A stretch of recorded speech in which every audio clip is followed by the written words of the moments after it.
All right, Rebecca, we're going to go ahead and get started in the room here. So let's call to order the July 9th Zero Waste Committee meeting. Time is now 5:02 p.m.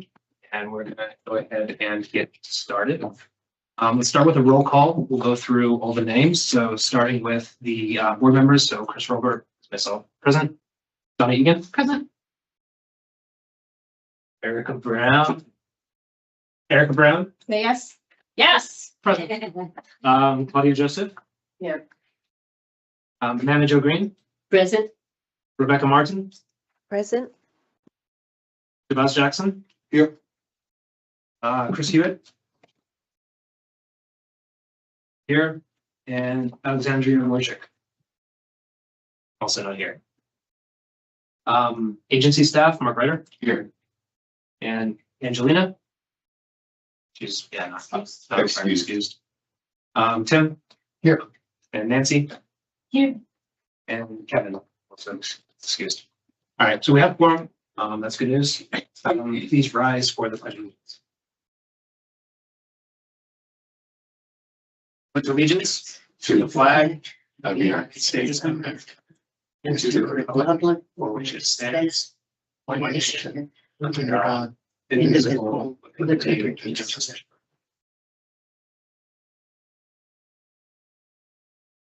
All right. We will now move into public comment. So if there's anyone present from the public that would like to make a comment, please go ahead and do so. I don't really have a That's okay. miracle. So if there's no public comments, let's move to approving the agenda, which has been presented to all of you via email. I'll be back to review that. Do I have a motion to accept the agenda as presented? It's up on the screen. Oh. But it will be in 2 seconds.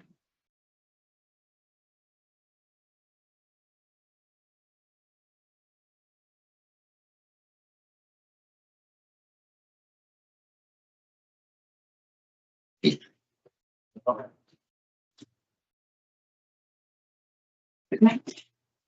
I'll make motion to approve the agenda as written. Do I have a second? Second. All right. We'll move into discussion. Is there any discussion required on the agenda? Discussion on what? On the agenda. Okay, so with no discussion, can we vote on approving the agenda? All in favor, say aye. Aye. Anyone against? All right, we'll accept the agenda as presented. And we will move into the communications section. Oh, sorry, let's do the approval of minutes for the last meeting, which were also appended onto the agenda. And do I have a motion to approve the minutes? I'll make that motion. And do I have a second? A second. All right, any discussion on minutes? And I just say, since the minutes were sent to everybody, I worried that the Zero Waste Committee was 3 members at the last meeting, but is now 9. So it is proper to vote on minutes if you've reviewed the minutes. Like, you don't have to abstain. Some people say, I wasn't at the last meeting, I'd like to abstain. We wouldn't have a quorum to approve minutes if everybody who wasn't here. I know some of you were present. So quorum is required. The quorum of the new is required. Yeah. For the vote. Yeah. Okay. And at least 2 of you were actually in. Okay, So have you called the question? yes, I vote yes. yes. Yes. Thank you. All right, minutes are approved. Thank you. We'll move into the communications and announcements section. So the only announcement that we have written is that the next Zero Waste Committee meeting will be held on September 10th, 2026 at 5 p.m. at the same location where it's today, the Ulster County Headquarters meetings. Does any other committee member have any other announcements that are not written that they would like to make? I just would like to thank the agency for doing this. I think it's really important and I think it's going to avoid delay. So I'm really grateful. Thank you. Of course. I think we're also very excited to be staying together. Lovely. So then if there's no other announcements, we'll just move right into the presentation. So I created very short, hopefully it won't take us too long to get through, set of slides. And I think it's important for us to kind of sit and sort of listen and understand what the agency is looking for from this committee this year. We have a very specific scope. And so I wanted to use these slides just to orient everyone on what we're here to do, the timeline that we're going to be working through, and importantly, how we're all going to collaborate to create our end product. So Tim, maybe just kind of go through kind of slide by slide, and I'll just sort of direct. That's fine. So as I said, today's goals, we want to all leave today with an understanding of why this committee exists. We want to confirm how we're all going to work together in this type of a public meeting format. We have to be structured. It's very important that the public has the opportunity to review what we look at, what we discuss, and how we make decisions here. So we're going to talk about that. As I said, we want to clarify what is inside and outside of the scope of our committee. It does have a very specific purpose, which is to align on the preliminary zero waste implementation plan. Today, we're going to be aligning on the process by which we're going to get there through this year. We also want to, at the end of today in our discussion, start to identify initiative areas that we want to explore for the September review, and I'll show what that looks like in the subsequent slides, and finish by confirming next steps and member contributions, how we're all going to help feed into this process. Feel free as I'm going through here, like, if you've got questions or have comments, let's keep any like deliberation or discussion to the end. We'll get to the discussion section, but feel free to ask questions. So why does this committee exist? I think it's really clear that a lot of this area. Hello. No worries. Alexandra, right? Yeah. Well, welcome. Sorry. So just for the record, Alex has just joined us. You're not too late. We're starting getting into the presentation around why this committee is here and we're ready to do so. Just going through that. So as I was saying, so there's a lot of great ideas in the community. I think we all clearly have good ideas as to how Ulster County and the agency want to manage our waste stream to achieve a zero waste future. That's very important to all of us. And so the purpose of this committee is to turn a lot of the ideas that we all have into structured inputs that the UCRRA board and the agency can consider as we start to develop the local solid waste management plan, which is really how the agency aims to achieve its goals of 60% diversion by 2040. But I'll just pause and let Mark just kind of give a quick picture of what the local solid waste management plan is, in case anyone here's not familiar with what that process looks like. Sure. So the local solid waste management plan is our guidance document. It's the plan that is approved by both the county legislature and the DEC. So the agency, when we were created by the enacting statute, we were designated as the planning unit for Ulster County for solid waste. So we're not just operating the two transfer stations. We don't just do compost. We're actually the planning unit for all waste generated in Ulster County. And that requires us every 10 years to create a plan, work with consultants, and have that plan approved first by the legislature and then by the DEC. So we have other reports or strategies or plans that are out there. They really have to find their way into the local solid waste management plan in order for them to be a guidance document that we can. Right. So if we want to expand our compost, it has to be somewhere in our current local solid waste management plan. We are in year 6 of the current plan. Our goal is to put some money in the budget next year, beginning in 2027, to start working on the next version of the plan in the hopes that we are able to submit a new plan in 2028 and get it approved a year early, potentially by the DEC for 2029. So when the chair talked about and also building out the preliminary ZWIP, there is not necessarily a reason to have a consultant go out and do a full zero waste implementation plan, because that has to be added into our local solid waste management plan. Now, I know before I was here in 2019, 2020, there was discussions between the legislature and the agency.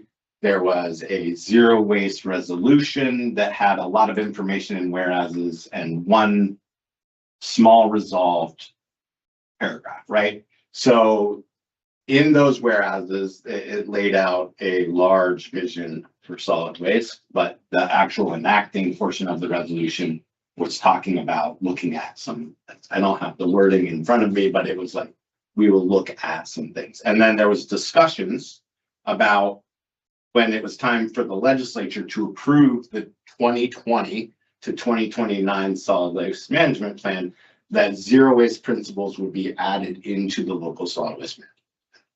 Again, that was 6 years ago. That has not happened.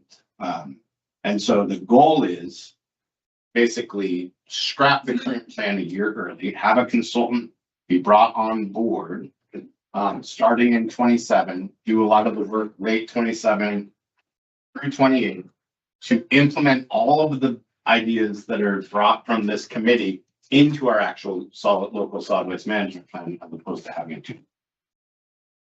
And our solid waste management plan, it's roughly 200 to 300 pages. It's available on our website for you all to look at. We've added a section that's called studies and plans. If you just hover over that, the very first option is local solid waste management plan. You can read that document. You can also see our biennial updates that are done every 2 years. Biennial updates are an opportunity for the agency to report out on what's been done to the DC and assure that we're staying in line with our current plan.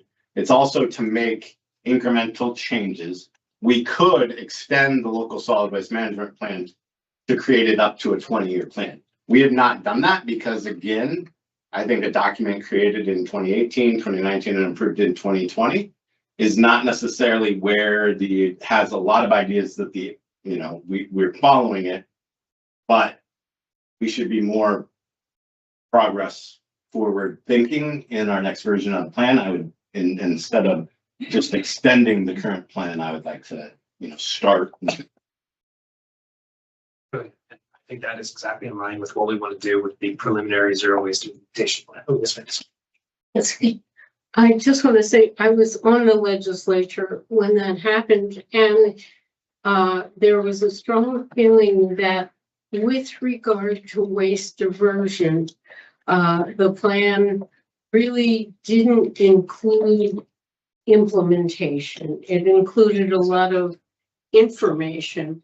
And so that was actually, in a sense, a condition, although it may not have been formalized, but it was a condition of the legislative approval. Whether or not it needed legislative approval is a different question, but that was the process. And so it's partly why so many people, first a volunteer committee and then an appointed committee, and there have been so many iterations of trying to get an actual zero waste implementation plan created. And so I just wanted to fill that in Yes. moving forward, because a huge amount of work has been done.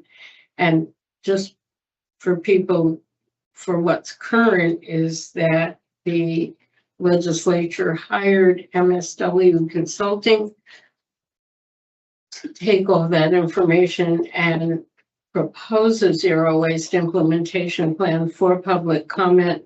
Right now it's out there's a survey out for input, but we have not yet seen the draft that MSW Consulting is working on. So just quick addition to. Yes, she does. How does this work integrate into what the legislature is doing? That's exactly.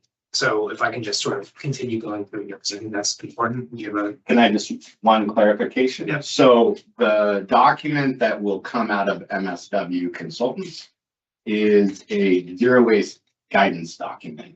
And so it's not a zero waste implementation plan. So the guidance document acknowledges that there are things that have to do with zero waste that the county can do with local laws. So it will make recommendations to the county to implement certain things they can do. It will also make recommendations to the agency of things that we should be putting into our local solid waste management plan. So it's not a plan, it's a guidance document, and it will, I don't want to answer the next. No, it's going to, we hope that it exactly complements the work that we want to do here, because the preliminary zero waste implementation plan is really going to be a collection of initiatives. And an output of the MSW process is going to be a set of recommended initiatives. And so it's our role then to take the outputs of that process, feed that into this process, while also tapping into all of the brilliant minds around this table and the initiatives that you all believe the county needs to focus on. And what I really want to focus on is on the practical impact part. To Matt's point, we've been talking about this for a number of years now in the county, but we haven't formalized the plan. And so we have an opportunity to create practical initiatives and put them into the local solid waste management plan that the agency will build, that the legislature will need to vote on, which will have opportunities for public comment and all of that. So the timeline seems quite perfect for us to come up with these initiatives. They don't need to be perfect, right? We don't know all the answers, but I think we can start coming up with the right format for these inputs to be given into the agency for consideration as we develop that plan. And so that is exactly what our purpose is. Does that make sense to everyone? Yep. Can I just add one more thing in that there's a lot of work that MSW consultants have already done. That's been great work. They are waiting on input from both myself and some on the legislative side. Other things have risen top priority, but I'm going to turn that around in the next week or two, and then you'll start to see a drafted document. But I think the work they've done so far is very positive. That's good. They are definitely innovative. Good. And the survey that they have done, is everybody here seeing that survey, or should we? Well, I mean, it seems like they should survey the board members. I mean, I haven't heard a thing. We'll put it, we haven't put it out yet, and I will send it to each of you because there's an opportunity for stakeholders like UCRRA board members, like to identify where you're from. So you would say you're part of the agency, and then you would answer the question. And that's different than the survey. It's the same one. Okay, Same survey. all right, yeah. It just hasn't made its way. That was anonymous, that's as far as I can see. It is anonymous, but you click on what kind of stakeholder group you're in. Where could the public find the survey? The legislature has put it out. We are gonna also put it out for like either tomorrow or early next week. I think it had to put out a press release. Yeah, so if you go onto the legislative website and go on like news, you'll see the announcement for the survey. Anybody can respond to the survey. Everybody, And we really want to encourage that, because it's important, I think, to our experts at zero waste to be fitting it in, but we also get a lot of perspectives of other people in the community. So very important point. Hey, Jim. Let's continue the presentation. We'll just keep moving through these slides. So meeting participation. So we don't have a lot of time together. We're here today. We have September meeting. And so it's very important for us to really make the most of our time together, and conversations can continue happening offline. I think it's important they do, but the moments we come together are where we really need to come prepared. So as we start working on these initiative cards, and we'll talk about this process, but like, please do your part just to like read what we're doing and coming to the table so that we're not spending our time here kind of discussing what's been put on paper. We're discussing what we want to do about it. So being prepared is important. Engaging respectively is important. I mean, I think naturally we all are very respectful people, but I think there can be moments where one person may have a different idea as to what the best solution is. And I think every idea is good. And so just engage respectively, stay focused. As I said, we don't have a lot of time. We also don't want to waste everybody's time. So let's really stay focused on the questions at hand.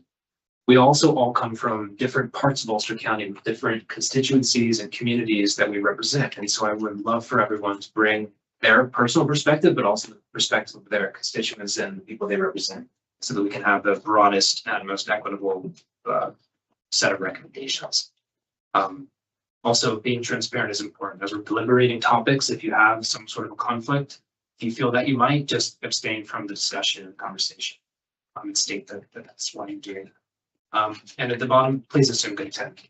Let's stay grounded in facts, important feasibility. Like there's great things we can do that are going to cost us $200 million. We don't have $200 million in our bank account. I wish we did. So let's really try to stay grounded in what we realistically can get done within the solid waste management. Next one. So over the next 6 months, which is going to fly by, I want to try to align us on what successful will look like. And so this month, where we are now, is really around collecting ideas, collecting initiatives from all the folks here in your groups that we will feed into a common format.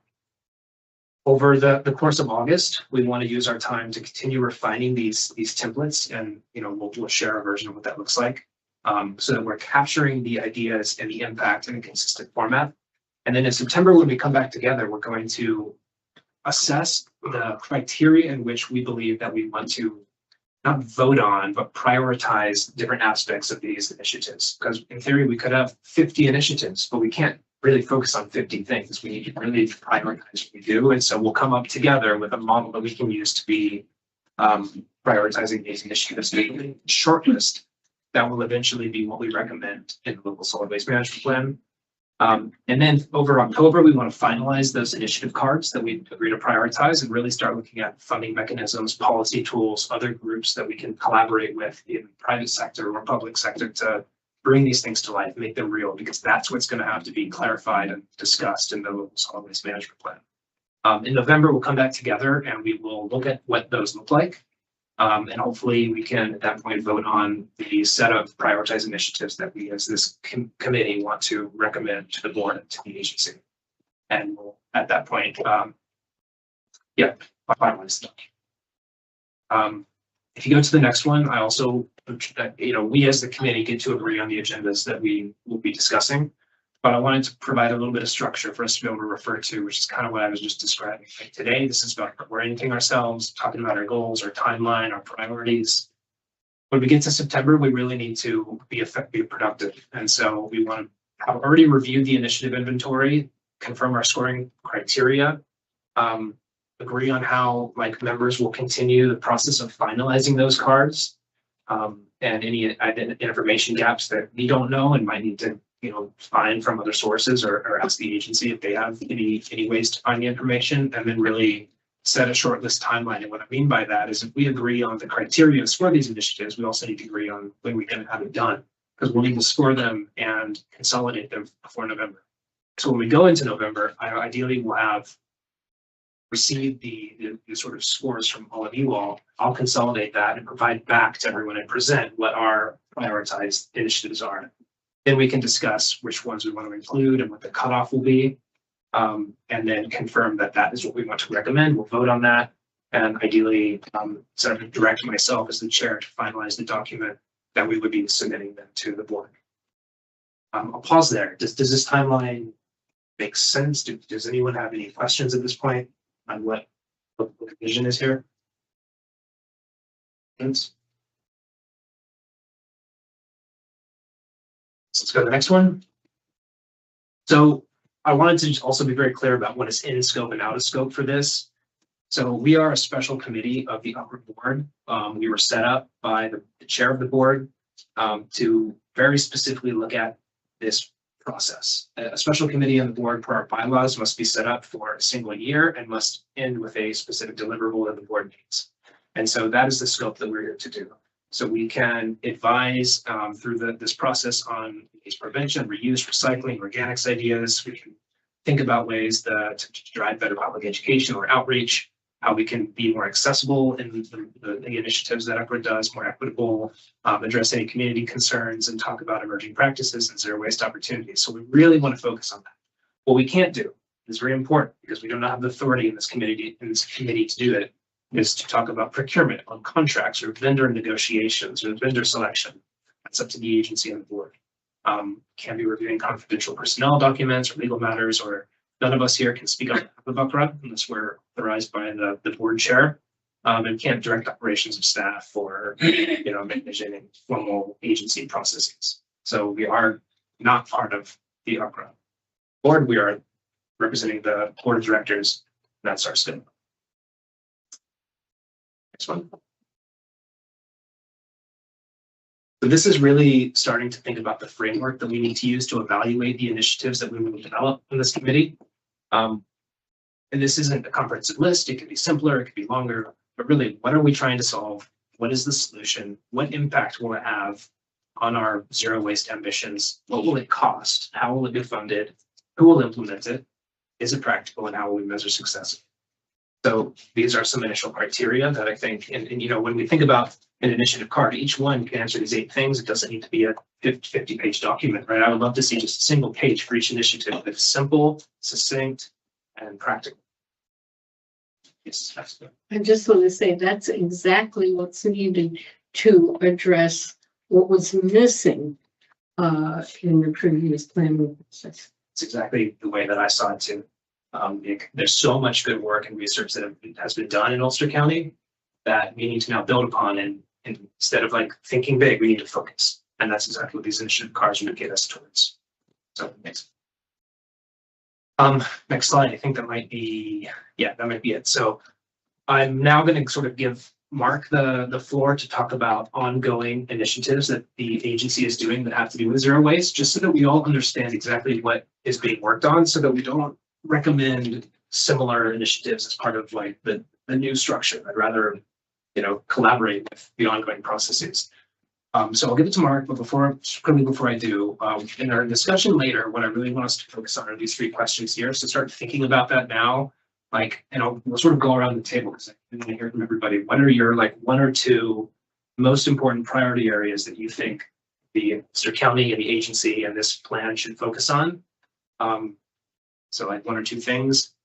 And then as we start to as we go through that, we'll transition into what information do we need as a group or as the individual owner of those cards to start being able to make the decisions and answer those 8 questions I showed previously.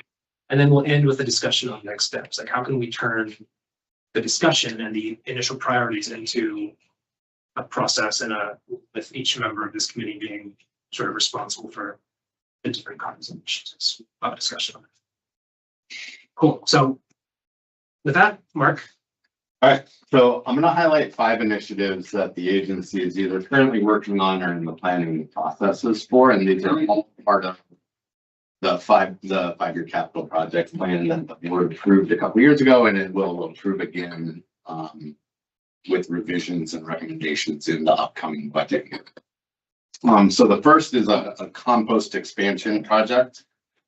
We have applied unsuccessfully for a Climate Smart Communities grant for the last 2 years with Ulster County. They changed the way the process is now, and we are now eligible to apply on our own, and the county has indicated that they have another Climate Smart Communities grant that they're going to be seeking. So we are now applying as an agency on our own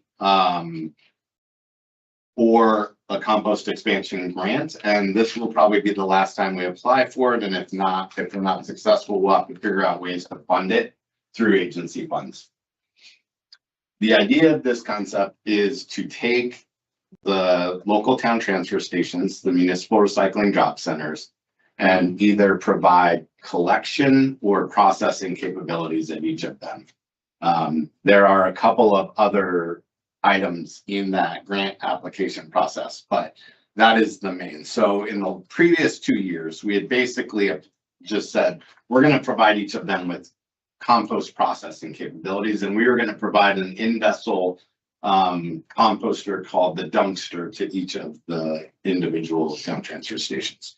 We are now having an issue with getting enough food waste here at the agency that this year it's going to look a little different for those towns or villages that want to have that processing capability. We're still going to offer it. But if there's any of the villages that want to just be able to collect, we are going to include like a Ford Lightning truck that would be electric. And we're going to hire an operator to go out, and we'll provide the bins at each transfer station. And the idea is that people can, the MRDCs are not run by us. So if the town wants to charge for a compost permit, or if they, however they want to do it, but the grant will pay for our hauling and our disposal costs. So,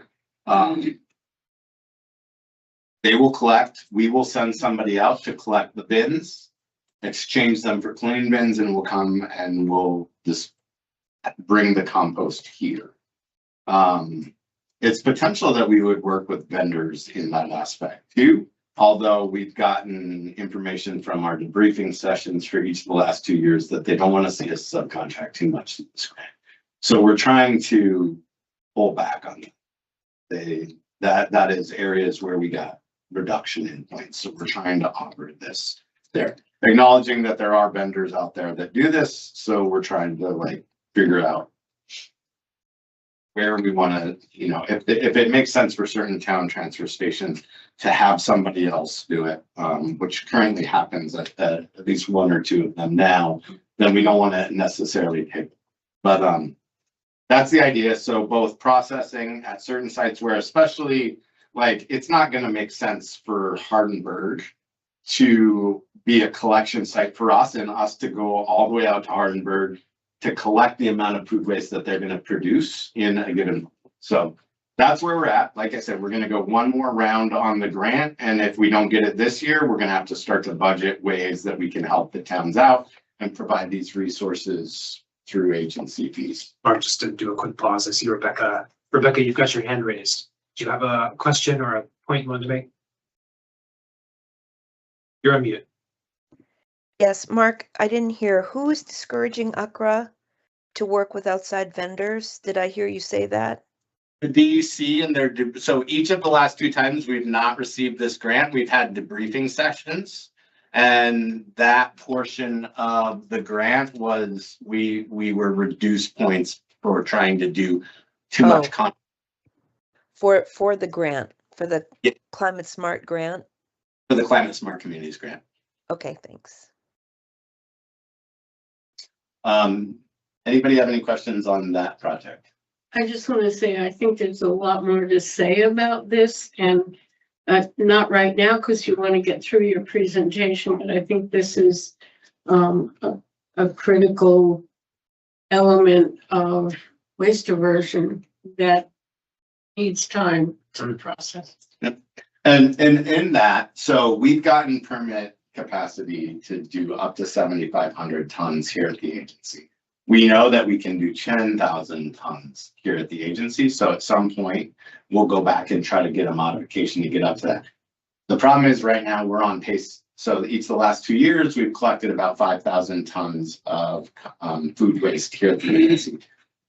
When we hit our limit a couple years ago, we had to start turning people away because we were told by the DEC that they would give us violations for every day and every ton that we went over our 5,000 limit, because we had exceeded it by about 38 to 100 tons in 2023.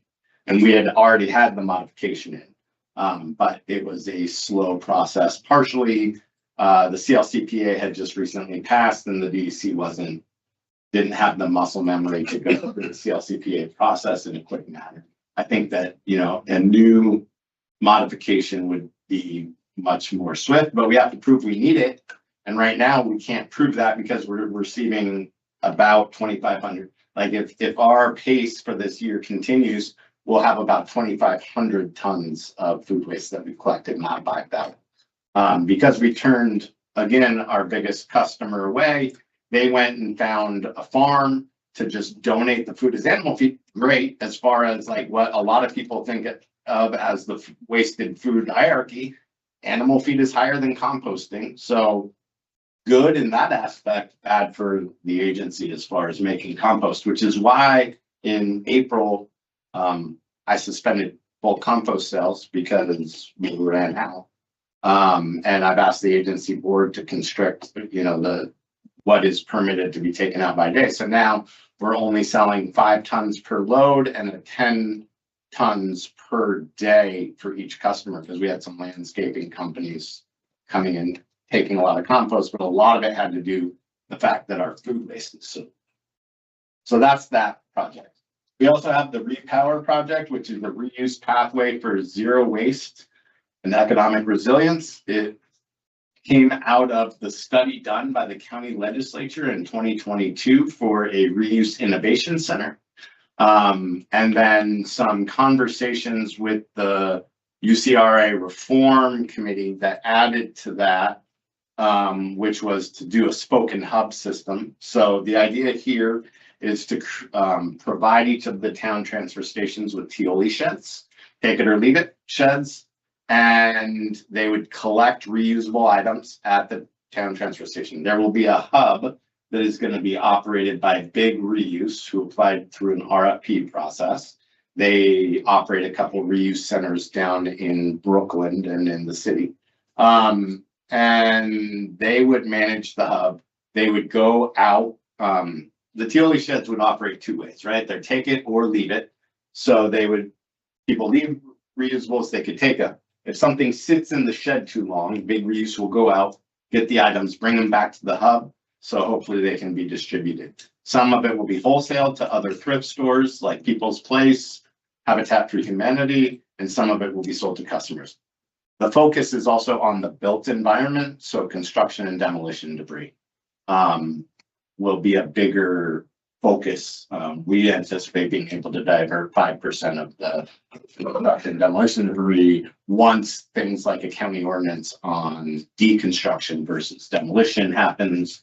And we build the secondary diversion building, which I'll just talk about now, which is another project on site. We intend to build if you've ever seen our transfer station floor, building similar size, maybe slightly smaller, where bulky items like furniture and construction and demolition debris will be dropped off instead of being commingled with the MSW from the haulers. That way, once something touches our floor, like furniture, it gets contaminated oftentimes. The idea of the secondary diversion building is it's a generally clean building, and we would divert materials from there, which would require a permit modification to the reuse center. So for the repower project, that is where we anticipate being able to divert 5% of bulky items in C&D off of the transfer station floor, keeping it from a landfill and going to that hub. That is in the plan. So the other two repower, we're working on site selection, which has been difficult. We've been searching now for 1.5 years, and we're looking at maybe dividing it up. We have a couple of different operators, one with the built environment. So the building materials, we're thinking about a smaller location and then having the hub elsewhere. So we've selected the vendor with repower. The secondary diversion building, we're kind of pushing off until we have the hub. So I think in the capital project plan, 26 or 27, we should have had it done, but we're not going to build it when we don't have a place to divert those materials. So that is going to change in the upcoming 5-year plan. Mattress recycling, we started recycling mattresses in February or March with a company called Renewable Recyclables. We began that process. We did several loads for a couple months. They were bringing up a box truck and it was very inefficient, and the contract called for a tractor trailer. When they brought the tractor trailers, they weren't moving them fast enough, and so mattresses that were contaminated kind of spread contamination throughout the trailer, and they ended up landfilling the last 4 loads, which we said stop. As soon as they notified us that they had done that, we put everything on pause because we paid them $20 a mattress. And so that is much higher cost than what it would cost us to landfill our own mattresses. When they told us they were landfilling mattresses, we said, we need to totally pause this. You need to get your logistics worked out. You need to not accept what you consider contaminated, reject it, and we'll landfill it, and then we'll recycle everything else. Because not every mattress is recycled. They use the fabric to do various different things. They turn it into insulation, and they also, it's right there. And they also use it for sustainable sandbags that they fill with sand and use. They've now got their logistics figured out. They're going to do staff training, and we're going to resume mattress recycling in the next month, probably. And then lastly, an on-site MRDC. This will help us it's safety, but it's also zero waste in two factors. It will help us have a more full-time e-waste diversion, and it'll help us have more full-time household hazardous waste. So we would have to hire a chemist to work throughout. We do 4 household hazardous waste events throughout the year. This would allow us to store the chemicals on site with the chemist and then properly dispose of them. It would also have our residents who come here and use our transfer stations at a more safe location as opposed to mixing them with haulers. And I took more time than I should have. So I'll just pause there for questions, but we'd have you all move in. Anyone have any questions for Mark on ongoing agency projects? Yes, ma'am. I'm hoping we'll have a chance to talk about each of these in depth. But one thing I would like to put right on the table is I have a little trouble with calling the Reuse Innovation Center Repower. I think it's confusing to the public.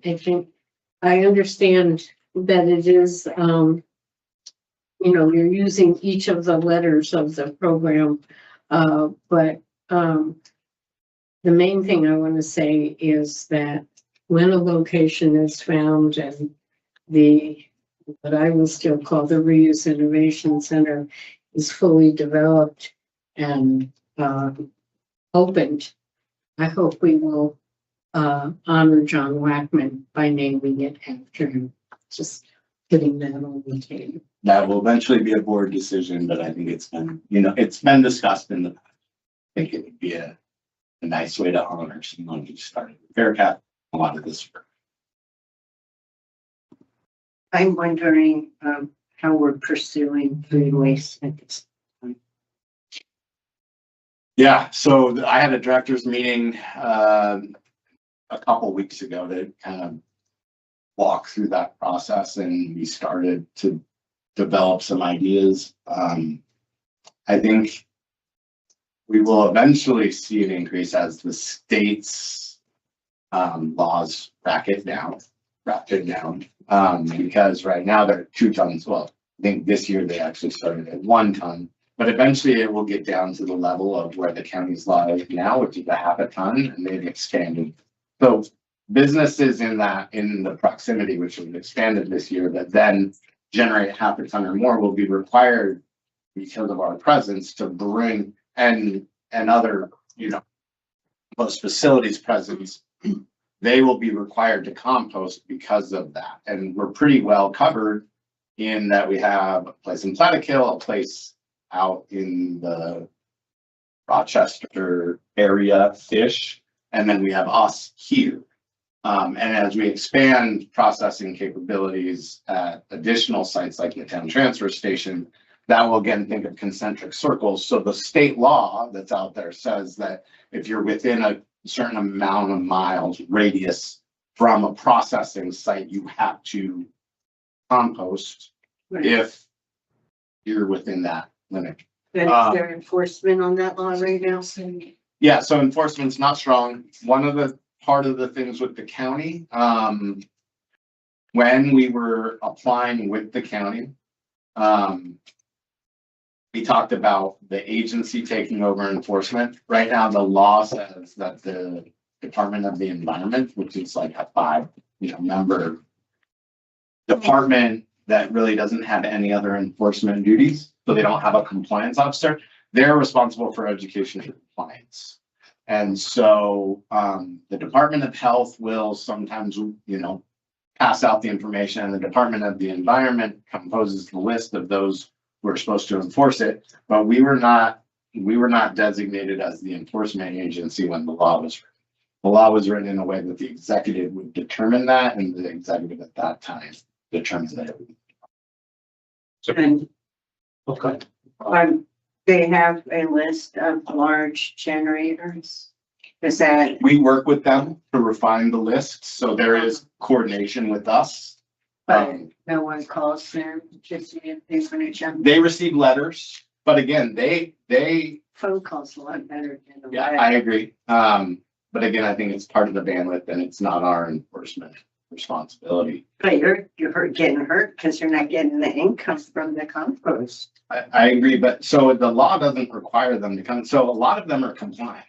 Like Mohonk Mountain House, Rocking Horse Ranch, others that are within the law are required to compost, or they are required to divert their food waste, right? The law says that if you can feed people, you should feed people. If you can feed animals, you should feed animals. Eventually, if the only way to divert is compost, then you should compost, but they don't require us to come to us. So a lot of them are composting. They're just not necessarily, or they're diverting their food waste. They're not bringing it here. So just to move on, I want to honor Rebecca. She had her hand raised sort of first. So Rebecca, can I go to you? Yep.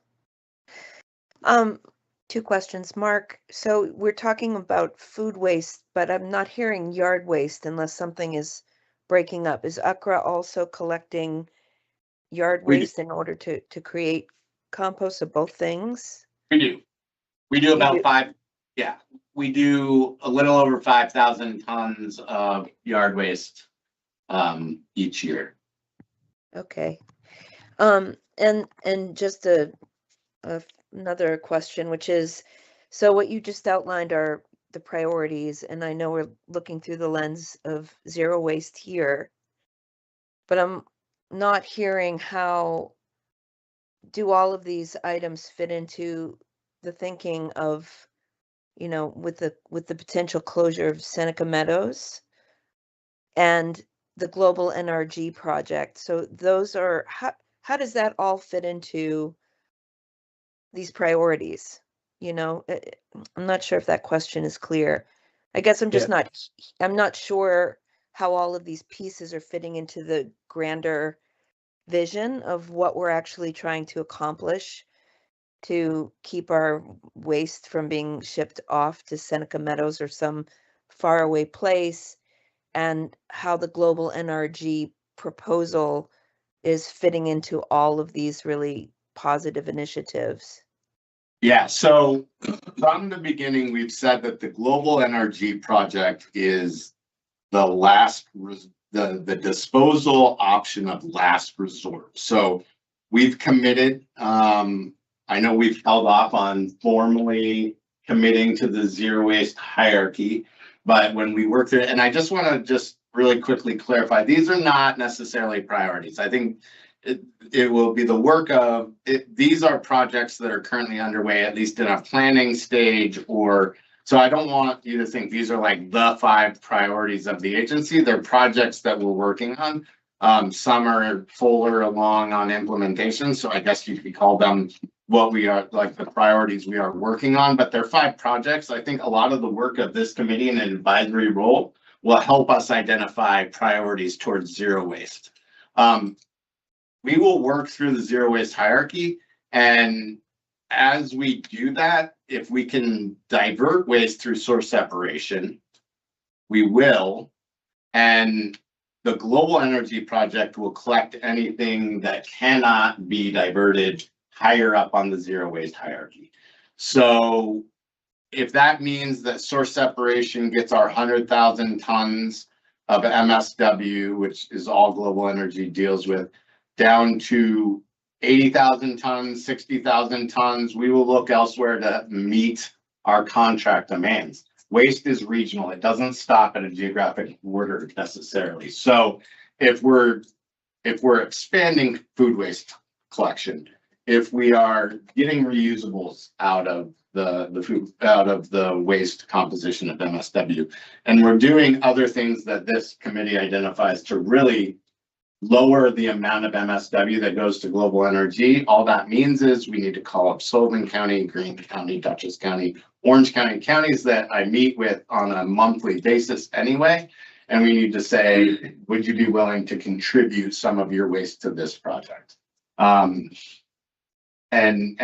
global energy is aware of that. And it's just part of so I know that this is technically what people say is a put or pay contract, but the reality is that we've done analysis, there's far and away, even if every single county committed to zero waste principles, there's far and away enough waste to handle it just in the counties that touch us to meet the demand of the global energy project.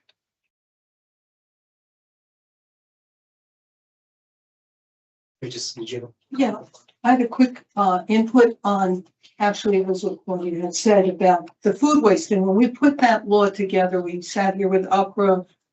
Anna was part of that group. There were a bunch of us.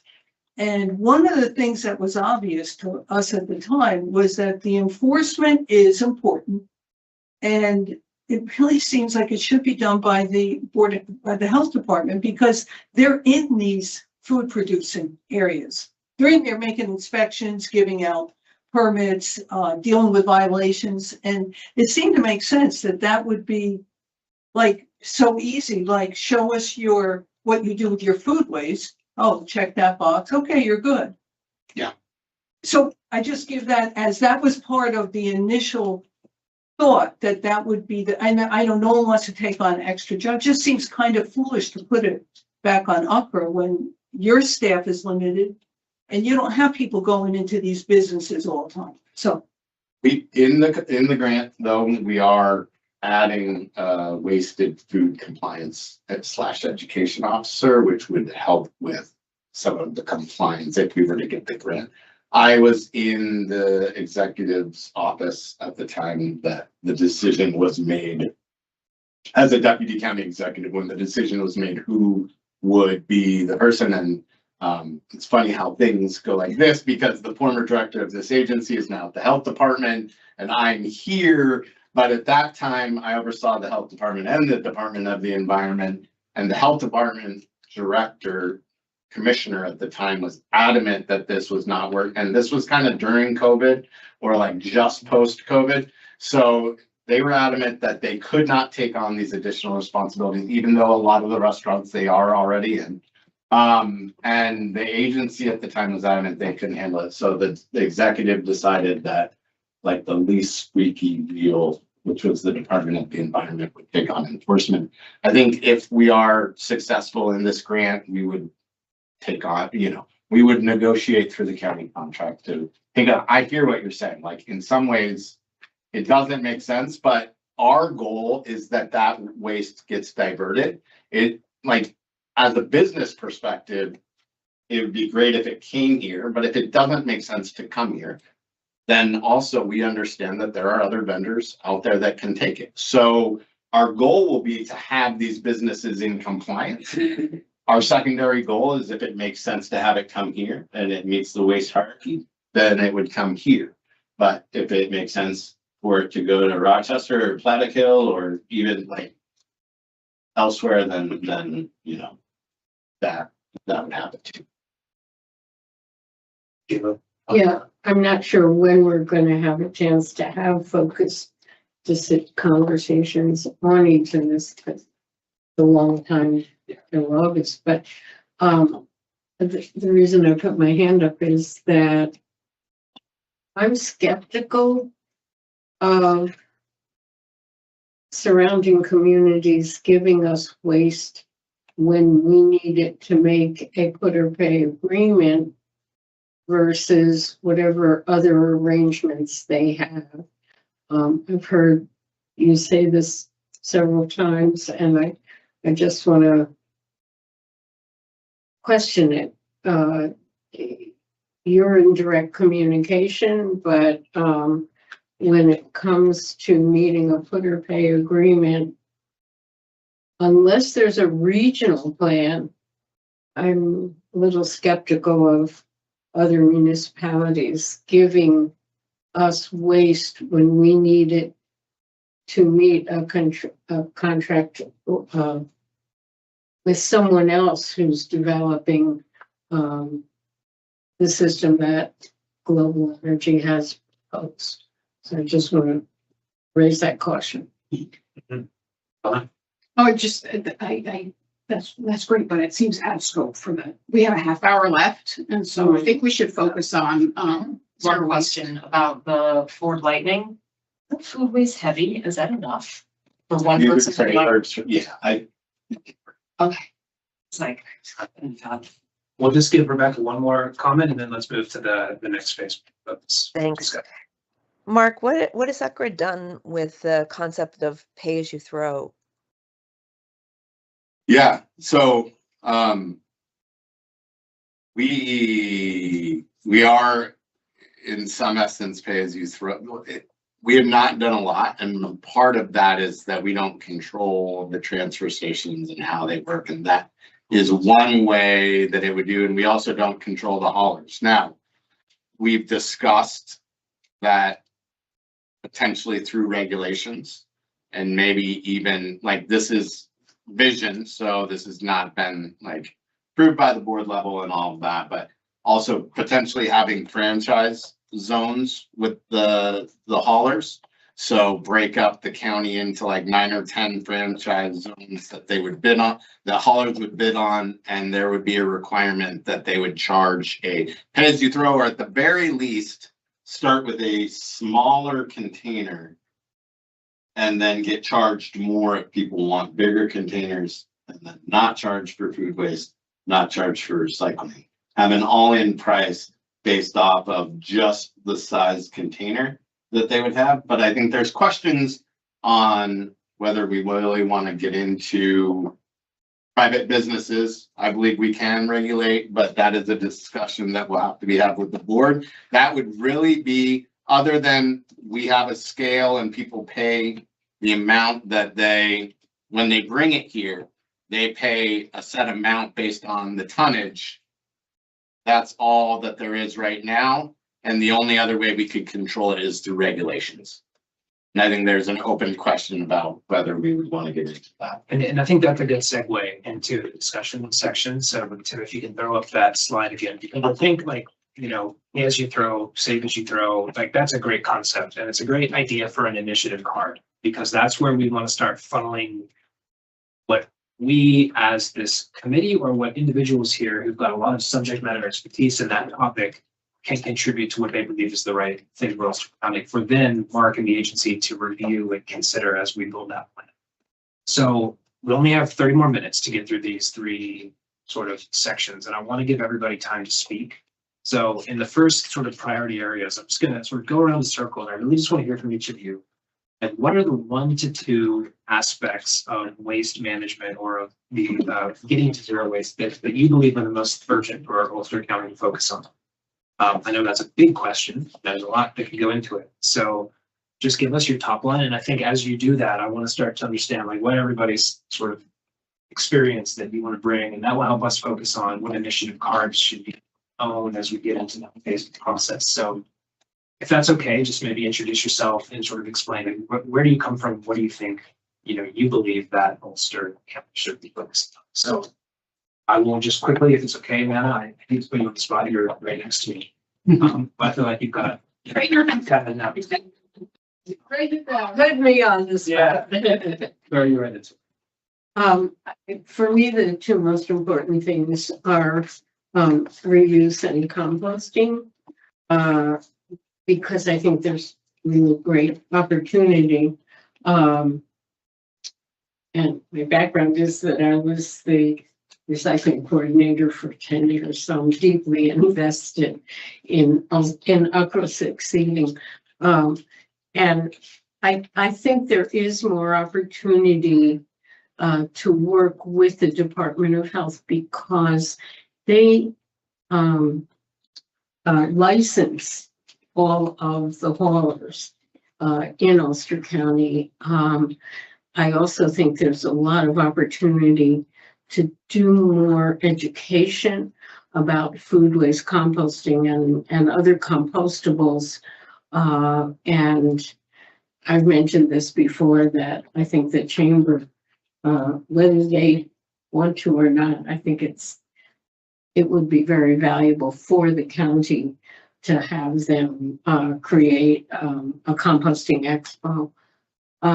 And in terms of reuse, I know that there's problems with the citing a facility, but I think there's incredible opportunity.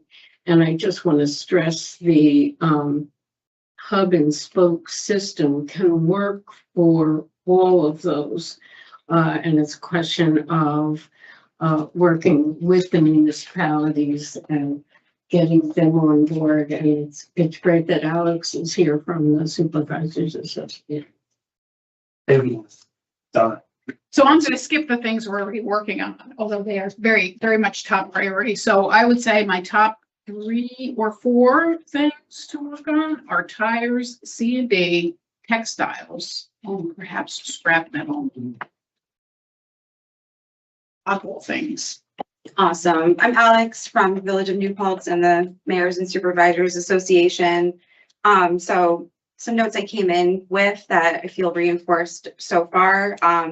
Just in general, there's like a lot of efforts going on that are still so disconnected and disjointed, to the point where things are just being blocked from even happening. Like even in my village, our environmental policy board purchased a composting bin for our free food fridge because there's a lot of food scraps, but there's no plan in place about how and where and how that gets handled, who will take it. None of us have cars. That's why I was late.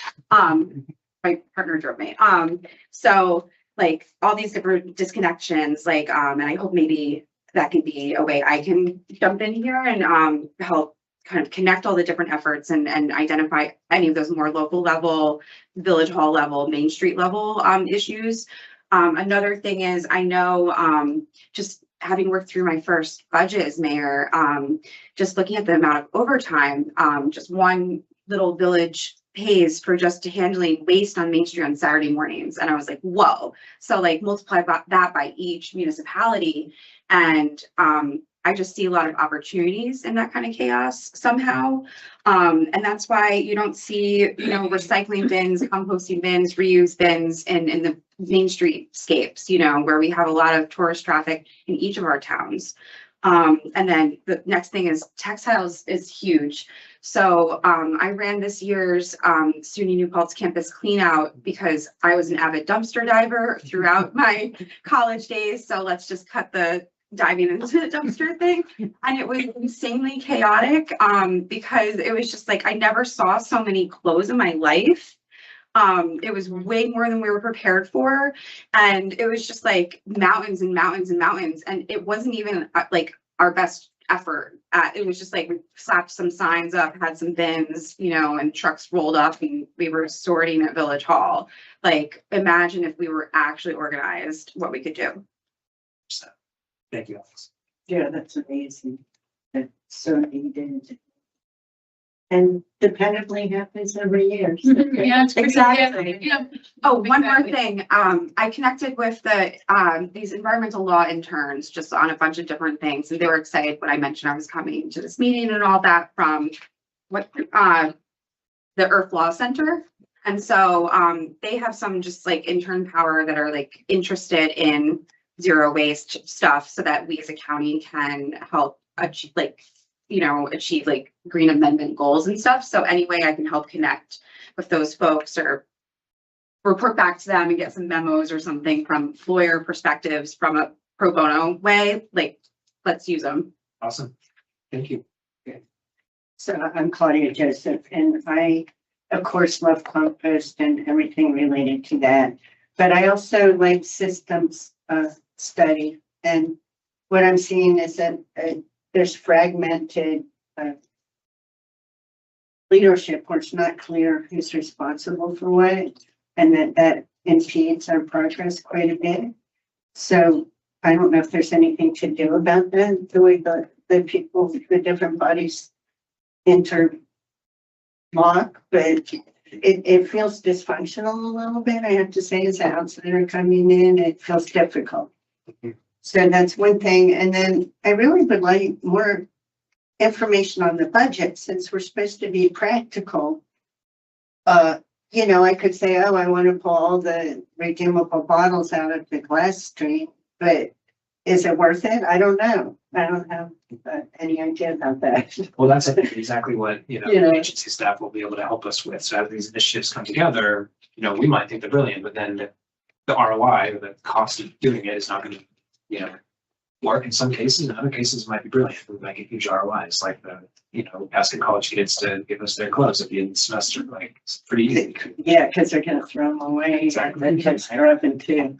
Yes, Mark. So all of our budgets are also available on our website and very similar kind of place that you just hover over. It's I believe financials and ABO reporting, and you can go to that page and you can look at each year's budget. 95% of our budget comes from tipping fees. So we spend a lot of time when we're looking at our budget. Obviously, we know expenses. A lot of times our contracts have escalations in them and we can work all that out. What we don't know is the tons that are going to come in every year. And so we have to project that up based on the last 3 to 5 years. One of the reasons our tipping fee went up from 135 to 150 this year is that our projected tons went down by 5,000 tons because we weren't meeting the previous year's projection. So we were projecting like 143 at one point. I think it was actually 8,000. We were projecting 143,000 tons of CMD and MSW, and we reduced that projection down to 135,000, which added like $7 onto our tipping fee, that alone. And then we added, a couple of other projects. But when you have a agency that has 95% of its budget related to what it brings in, whether that's food waste, MSW, we don't charge for recycling, so that's a loss. But and that's part of the tipping fee. So our recycling costs are passed on to those who bring in regular waste. So if you bring in anything here, it's $150 a ton over the scale at $20 minimum charge. So the more we work on zero waste and diversion, honestly, that means we have less waste that we're collecting a tipping fee on. And if our tipping fee goes too high, you never know. Right, the better you do your job, the worse it comes out. So we're looking at different financial models that we get county support on. And what I'm hearing is that recyclables never generate income. So we sell, but we lose about, recently because of recycling markets, it's been closer to $80 a ton. If you looked at like a 4 to 5 year average, it'd be around $40 to $50 a ton. That is what we would have to charge the recyclers per ton to break even. Yeah. Okay, Yeah, thank you. and I think that's also where, when we think about the cost of some of these initiatives, which could be high, we've got to think about funding pathways as to where it's money going to come from, because we can't keep increasing tipping fees to pay for this project. So grants work, but what can localities support, what can county support, et cetera. We got to look at that. Shabazz? I think for a priority is to look at the initiatives that the transfer stations are making, and especially kind of to focus in on the New Paltz transfer station. I believe that they have one of the most comprehensive programs. And as I look at New Paltz, they reduce their waste down to about less than 300 tons per year. And I look at Hurley, which I'm quite familiar with, and Hurley's waste stream is about 600 tons per year. So the goal for Hurley is to reduce their waste stream the same way that New Paltz did. So I think that, as a priority, and as we look at a decentralized system, I think that taking a very close look at what New Paltz is doing is something that can be replicated throughout the county. And then, so with that, information needs, we would look at volumes, we would look at income. I did a study of the Hurley transfer station. Josephine and I did that study, and what we found was that there was they have a pay-as-you-throw system, so they weigh everything. They charge $400 a ton, 20 cents a pound. So, what that does is it creates about a $200,000 per year surplus. And, that money, we talked to the town about reinvesting. And we have redesigned their transfer station. We're just about to get our building permits for that. We've written a grant for that. So the state is going to offset some of those costs. But our goal is to do in Hurley with that 550 tons per year what New Paltz is doing. So we use New Paltz as a model. So gathering up all of that information about New Paltz would be very helpful for us. And then so the next step would be to really do a study there, but take a look at what's happening in all the communities. Because we, Saugerties is doing something, Kingston is making a big investment through grants and so forth. We've spoken with a number of other towns, Gardner, for example. So they're thinking about different options. So being able to look at that, and then finally, how is that this initiative, which is going on kind of like outside of this committee, how is this initiative, which is driven by the cost of disposal and this fear that the municipalities have in not being able to present their people with the options that they want, because they don't want material hauled in here from other places. And that's going to be a major obstacle.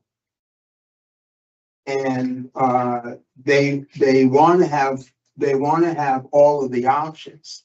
So the different communities are making investments that they're not being coordinated here, and that information is not coming through as to what's successful, what works, and what doesn't work. And that is a key component for the zero waste implementation plan. So while the NRG is being developed, we have to look at what we're doing, because we've made this investment in, we've invested $200 million in these transfer stations, and they have to be, people want them maximized.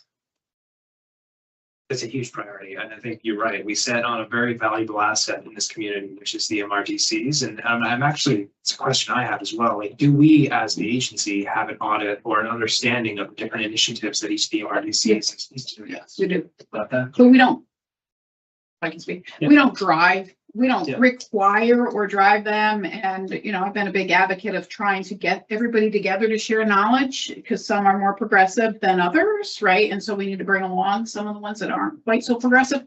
But also, so totally agree with everything you're saying, but I'm just going to add another little tidbit to this conversation, and that is the solid waste, correct me if I'm wrong, because I'm probably on a little bit more, but solid waste and recycling through our MRDC transfer stations is about 7%. Am I right? About 7%, 7 to 10% of all the waste handled in the county. So although it is very important, the MRDCs, it is very small compared to the rest of the waste and recycling that is or isn't being properly managed in this county. So it's very, very important, but just to keep that in perspective, it is very small in general.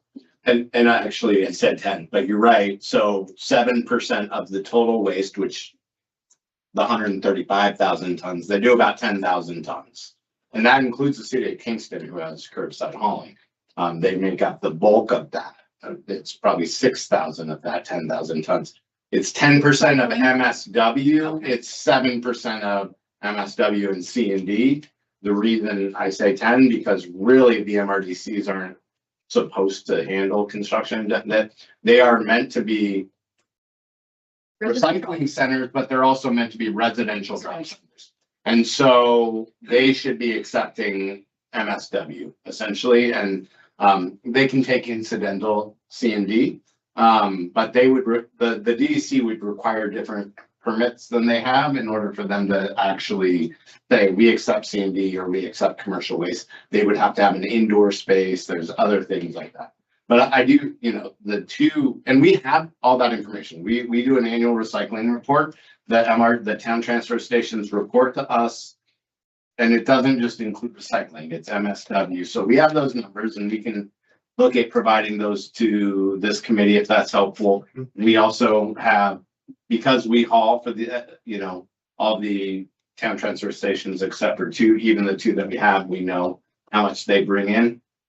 So we know exact numbers of MSW that is coming from them. I do want to say our top two initiatives that we talked about are in line with what you were saying, Shabazz, as far as like looking at what New Paltz does, which they have a reuse center and they do their own composting capabilities and really expanding that to even the town transfer. I think that's important. When we think about the initiative cards, there's probably a lot that can be done in a decentralized sort of system. And so we would look to all of us, but it sounds like you and maybe Alex, you both have a lot of experience sort of in those areas. And, you know, we would want to see those ideas flowing in from you guys as to what can the agency do to support the transfer stations, which we don't own and manage, but also ideas that we could feed to the different municipalities is also something that's very useful. Yeah. Do you think as the cost of curbside goes up and, you know, from my own survey, I found that $100 was the $100 a month was the value point that would push people towards utilizing the transfer stations. So in our designs for Hurley, we project that the usage, which is 1,500 a year, 1,500 tickets sold, is going to go to 3,000 tickets sold. And then the cost of disposal of curbside disposal is $80 a month there now. And you can see as you do the 3-year look back, you can see how it has increased. And we believe that it's going to double. And I was always under the impression that the transfer station provided 35% of the total volume. But I think that, you know, as we look into the future, this is going to have that $100 a month point is going to change the way people think.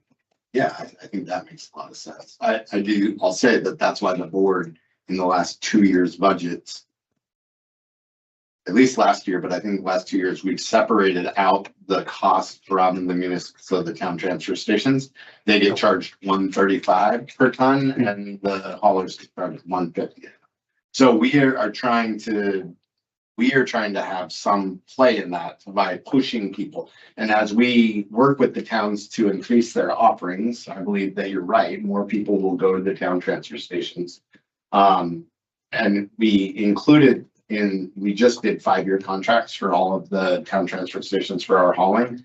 And in those contracts for the first time, we are requiring the towns to use their best efforts to divert food waste, organic waste, and reusables. So they can either, because at the time we were getting a little pushback on both having a Tealy shed there and also having the composting processing from some of the towns. So we said, this is going to be required. You can send us a report on how you're using your best efforts if you don't want to work with us, or you can work with our plan of the Tealy sheds and the compost processing capabilities or collection, and that will be seen as you using your best efforts. I do want to just say, like, even though it's taken us time to find a site for the hub, we are working our reuse coordinator is working And he is looking at working with a couple of the towns that want to be early adopters for TLA sheds, because the TLA shed should be able to be self-sustaining, right? You should have somebody there at the MRDC that's not just letting people drop off garbage, and you should have reusable items. The best part of a TLA shed is if somebody from Shandaken, let's say, drops off something at the Shandaken TLA shed and somebody else from Shandaken comes and takes it, right? That is the best because it's not being shipped elsewhere. It's not using a carbon footprint of any kind. The hub is only useful because maybe somebody in Shandaken had, dropped something that nobody else there wants, and we can relocate it somewhere else in the county. But while we're waiting to do the site, we are working on putting TLA sheds up in a couple of the town transfer stations, like this summer, this fall, for those who want to early adopt, because at this point we budgeted a certain amount for reuse that we're not using. So we're taking some of those funds to hopefully build out these TLA sheds. Could you just remind us what tuition is? TLA, so Take it or leave it. take it or leave it. Thank you. That else is the only one.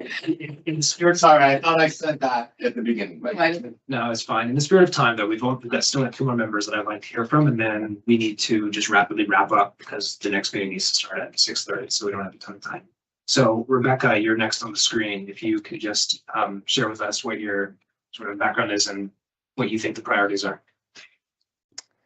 So my name's Rebecca Martin. My background, I just do a lot of different things. I'm currently working on leachate matters, plastic reduction, and protecting the Hudson River as a drinking water supply. Those are my 3 jobs right now, and I'm happy to be here. I'm sorry I'm not there in person, and I appreciate the Zoom in. But I'm wondering whether or not are there materials in front of us tonight, because if there are, I'm not seeing them. And Chris, just a point of systems, I would appreciate a clearer understanding of UCRRA's overarching goal in order to help guide the initiatives that we're providing tonight, and to be able to prioritize those initiatives in order for us to help you get to where you want to go. So if UCRRA or the Zero Waste Committee has a theory of change or some sort of a similar framework that illustrates how these initiatives that we're talking about are intended to move the county toward its long-term goal of zero waste, that would be really helpful. Yeah. It would, because otherwise, I mean, all of the things that folks are saying are all really important aspects of getting to zero waste, but how they fit into, the overarching goal is not clear to me. And given we have such a short timeline here to work together, seeing what that looks like, and of course that would be leading us to this WIP, which is what I know many folks have been talking about, that plan that helps the county to plan. That's entirely different than a solid waste management plan that manages waste, and that's not what his WIP is intended to do. So I'm just trying to get more of a global understanding of I can help. So where we're going, right? And that way I know for myself I can be more useful.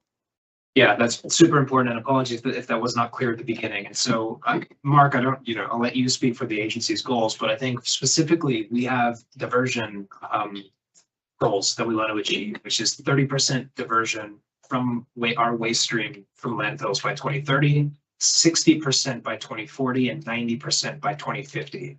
And the next local solid waste management plan, which is what I would like these initiatives to flow into, needs to be able to get Ulster County to at least 60% waste diversion, ideally more, right? So the initiatives that we want to put into this process and prioritize are going to be the ones that are realistic, practical, feasible, we can find a funding path, and are going to make the biggest impact on that diversion. Is that helpful, or would you like? Do you can know do- what if, I think a theory of change or something, because that's great that you have that goal, but just has the county thought through how it's going to achieve that goal? Not just in, all these projects are great, but how do they fit into a theory of change or some other strategic format that would help us to see the priorities, how these things all work together Here you in go. order to give you feedback. Jim is the board chair, so maybe I'll let him. The circular economy work that we've done in partnership with the Hudson Valley Sustainable, or the Sustainable Hudson Valley, might give you an idea, might help frame this for you, because we can't do this in a vacuum, as you pointing out. So I think I like Chris's, step-by-step small approach, but if you need a larger framework, look at that report. It does a very good job of beginning the process of changing the way we're doing things. It is an overarching goal. It's complicated. It's not something, again, that the agency can do or that Ulster County can do alone. But the work that's gone into that really lays out some concrete first steps while presenting an overarching view.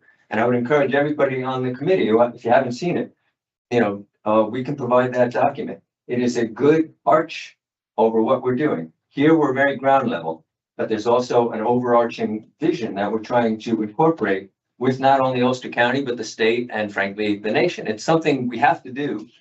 And we are starting it here in a very small way, but in a very realistic way. I could just add a quick point in that. And then, so within the 2030, the 30, 60, 90, we're at roughly 26 to 28%. But that is based on voluntary surveys that we don't necessarily believe the data is working on. So we're focused on refining the data to make sure that we are capturing all of the diversion that we're currently doing. The projects that I listed will get us to 2030. That'll get us our 30%. And some of them, like mattresses, would go a long way to just get us to 30 once we refine the data.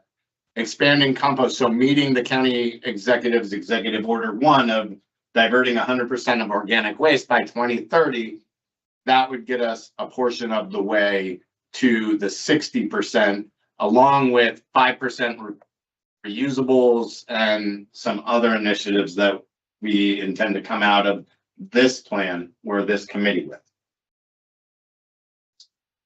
Erica, we'll go to you, sort of close us out here. Yeah, I've got 14 seconds. It said or immediately after. Yes. So So there's no, It's my time. Yeah, a little bit. do it in a way that makes sense. Yeah, Yeah, we don't have. you don't have to rush for it. Okay, all right. Yeah, my whole thing is really about, it's like a yes and. We are not ground level. There are a bunch of people who are not here who are ground level. And so my priority is relationship building, shared collaboration, mapping of resources. Why do all the people I share information with forget it the next time I see them? Like it's a lot of this stuff. It's like how to it's sociology, it's psychology, what is it that creates a sense of pride in community members or accountability, responsibility. And so education and relationships, because, there are, when I reached out, at an event, I reached out very late, and like Angie's got resources, and then Brendan's got some resources at the county, and somebody at Cornell has resources, and I'm like, I need to compost, man. And it's not, an organization just kind of bringing volunteers doesn't do it. It's like, but these resources exist. So the relationship building, and I say, let's see how we can start there. There are plenty of people out there who can strengthen relationships. So if we can just start there, I think that it'll be a wave, but that's always it for me is people. Yeah, I fundamentally agree. Like, we're all here. We don't all necessarily know each other, but we are starting the community that can continue to build this alike. Super important. I agree. I'll lock my parents in the basement and be like, this is how it's going. So I've captured a bunch of priorities that we all just described here. In the spirit of time, information needs, I've captured a few. Shabazz, you asked for some. Rebecca, you also asked for some. I think continue feeding me any other additional requests for information or data or insights that you need as you think about the initiatives you want to recommend to this committee to consider as we move forward. In order to get us to the next step. So we need to agree on a template.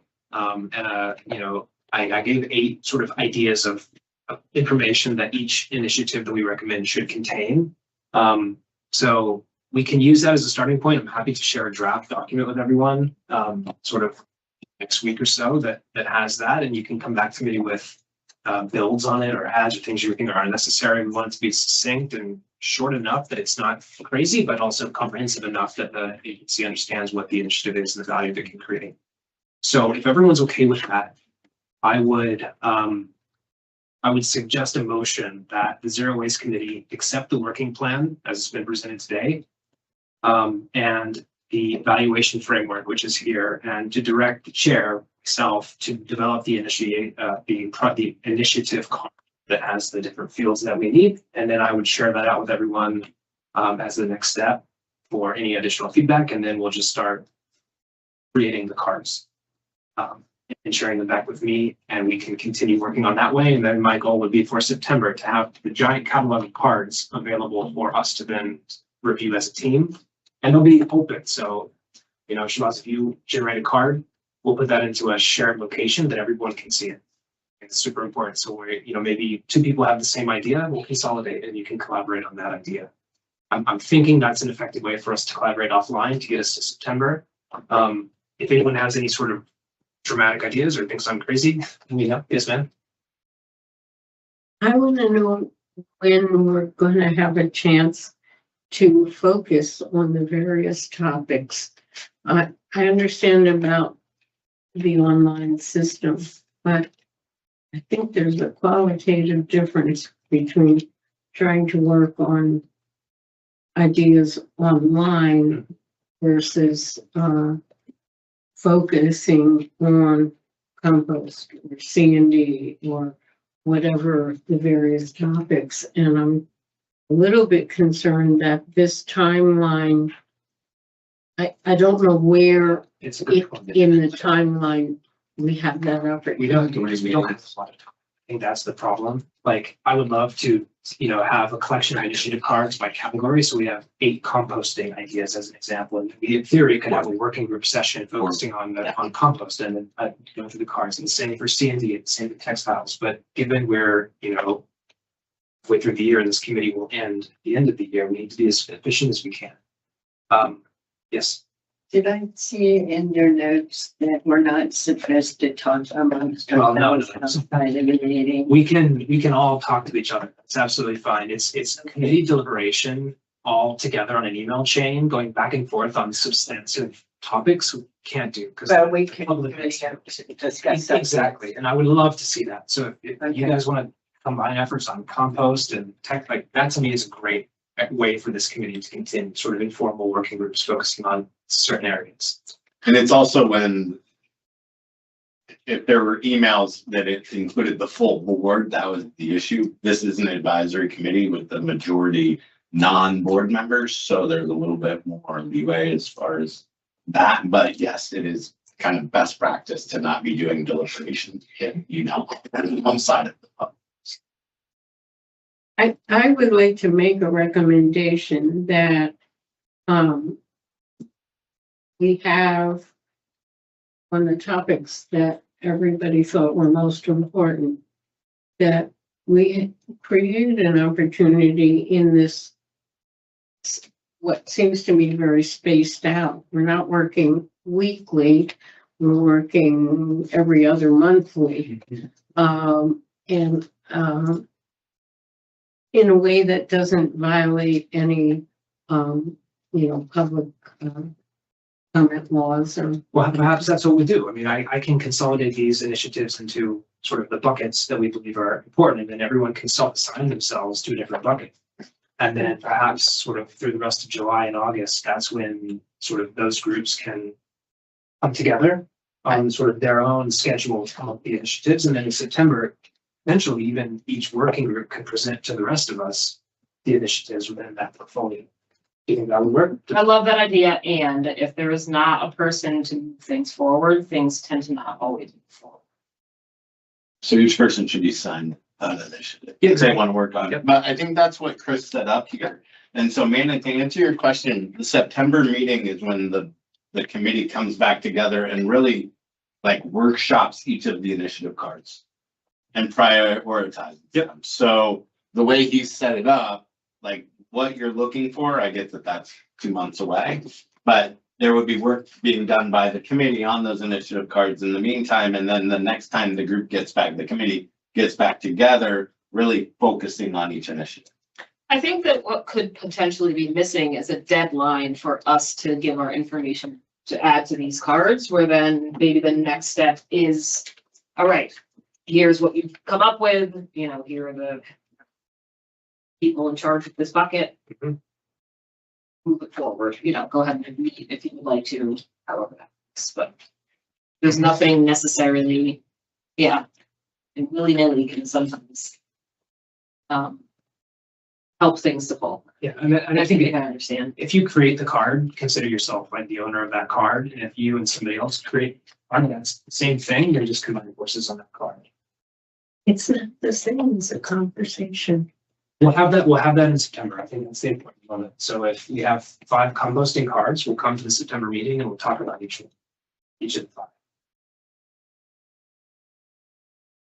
And meanwhile, people can meet offline and discuss things among themselves. So the people who are interested in compost can talk about composting and workshop their ideas so that when it is brought back to the whole committee, it's in a more advanced state. I do like the idea of deadlines of some sort for, just because I know I work better under deadlines. Mm-hmm. So maybe, next week or something, have your cards in. That's, I think that's a good, so they do, okay. So perhaps by like end of next week, everyone will sort of assign themselves. that's way too short. August 1st. Yeah. August 1st is a great time to give the space to breathe, a vacation, to be human, to cry, to scream. And all those things. Yeah, through July, start thinking of the cards you want to be. Understand even what a card is. Yeah. Or I'm gonna create a template in Microsoft Word that's gonna have 8 categories.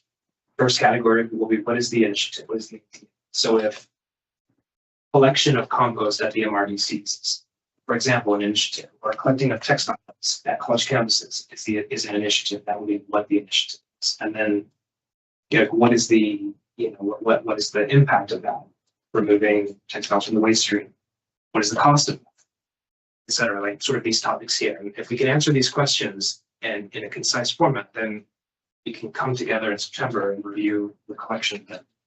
And then that can help us then decide, okay, if there's 5 for compost, 5 for C&D, 3 for textiles, well, that's going to be becoming a lot of potential projects. So then we want to, in September, review all the projects, but then agree what is the way we're going to prioritize so that we're ending the September meeting with a communal understanding of all the initiatives and how we're going to eventually choose when we want to actually put it into the preliminary zero waste implementation plan, which is what will happen. Chris, I'm sorry, jumping in. Quick Yep. question. Thanks for doing all this work. It's really great. And it's good. I'm starting to see all the pieces. It's helping to answer some of my questions. One thing, in the evaluating criteria, if this is set in stone now, or is there going to be time for us to identify other items for evaluating? You mean like between now and September? Yeah, is this it? 1 through 8? Is this the criteria? Oh, I think I'm open to feedback. This is my point. Like, I think this is the starting point. Right, but I'm just trying to understand, is this criteria, you want feedback now on the criteria? No. Or, Well, okay, all right. I know we're over time, but I'm just trying to, because one thing that occurs to me looking at this is it would be helpful to know how each of these initiatives actually get us to where we need to go, like by what percentage. So it also helps us to think I had about. text on all these that I took out, but like for number 8, how will success be measured? That needs to be against our diversion goals. Like how many pounds of waste will be removed from the waste stream as a result of the initiative? Or how many, what's the increase in education, which is going to drive more people to do the compost in the county at their homes? Like, so. Right. Well, one- just to finish up, what I'm thinking is that the thing is that we're doing the work, but the public, to Erica's point, is also following along. So Yep. what you said, what Mark said earlier about the goals and the different, what your goals are to get to by X date, Yep. X year. I think it would be helpful to understand. That's pretty abstract to most people. And so it would be helpful to have some criteria in here that helps to ground what that initiative actually means towards getting to the goal in very simple terms, which will allow us to actually communicate about it better, to Mana's point, whether we're in person or online. So that would help me to kind of connect the dots between the initiative and the goal. So Yeah, very- thanks. I have a curiosity. The cards, are they, so they're digital? Are we like adding things to them? Think of it like a Word document with like Okay. 8 paragraphs, each Cool. paragraph being like one of these, Cool. or an Excel sheet with 8 grids. Like we just want the answers to the questions in a common format, so each initiative can be reviewed amongst themselves. Yeah. And with, to Rebecca's point, how will success be measured? What's the impact that's going to create for the county? We should also be really clearly looking at that and saying like, what is the cost? What is the impact?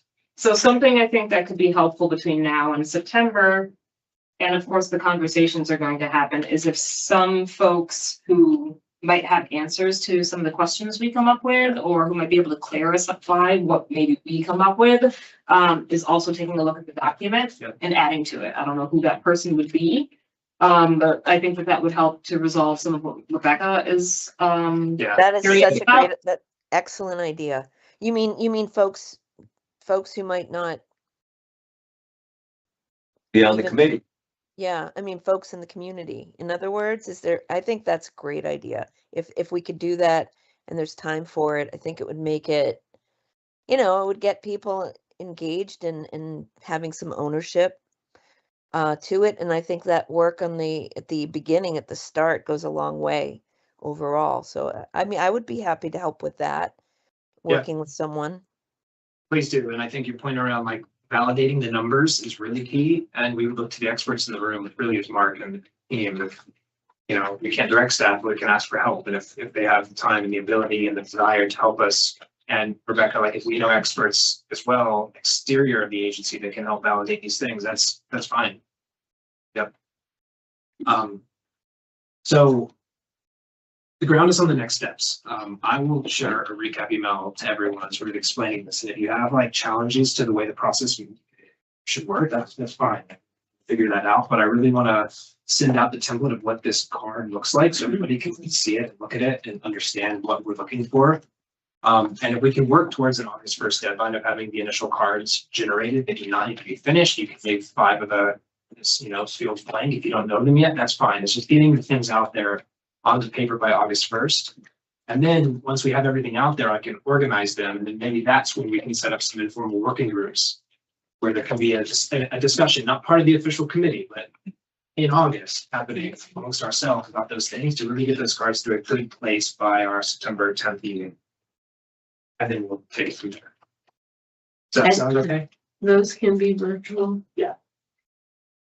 Well, you're also welcome to meet in person or the working groups if you feel like that's. coffee and tea. And we'll see how it goes.